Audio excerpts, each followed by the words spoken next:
So once the prisoners were in their cells, the guards read out the prison rules, which was devised by the guards and the warden, and the prisoners were expected to memorize these rules.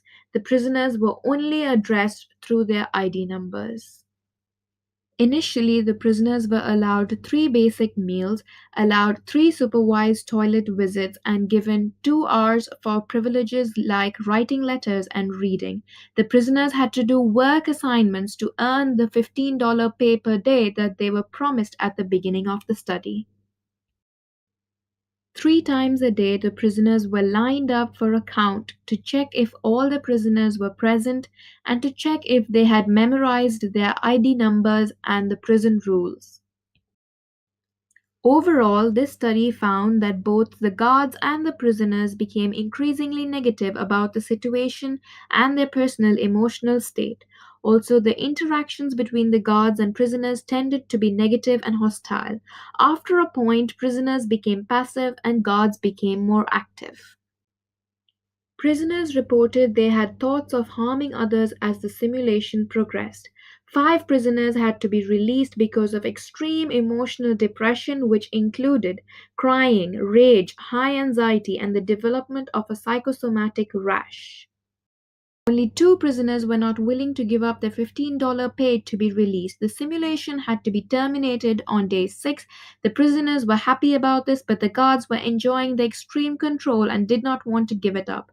The self evaluations conducted later revealed that all participants began to internalize the situation. So, is it a good study? The ethical quality of this experiment is highly questionable. It holds a very low grade in terms of fulfilling ethical criteria at this moment in time. At that time, it was considered normal because there were no major laws.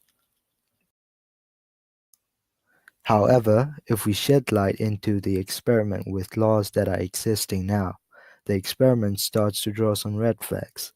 First of all, when some subjects requested to leave the investigation, their request should have been granted.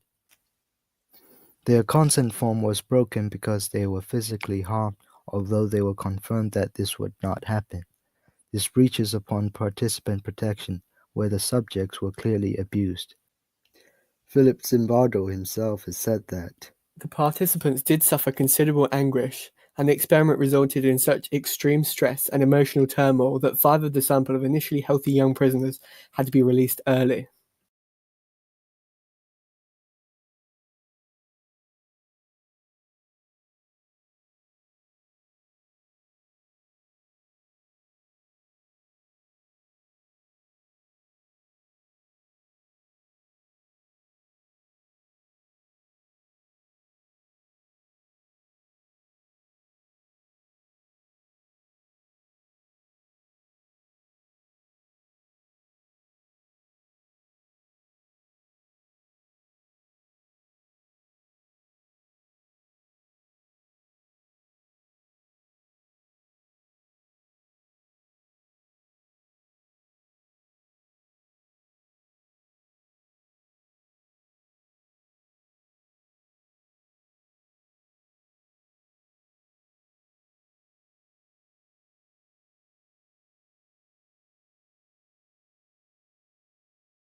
However, the methodology of the study has also been questioned.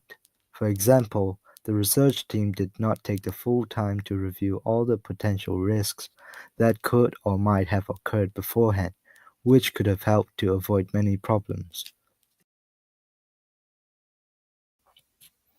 Participants were aware that they were being observed by the team through hidden cameras, which could have made them not act as naturally as they would have otherwise, and instead portrayed socially desirable behaviors. This reduces the validity of the finding of this experiment.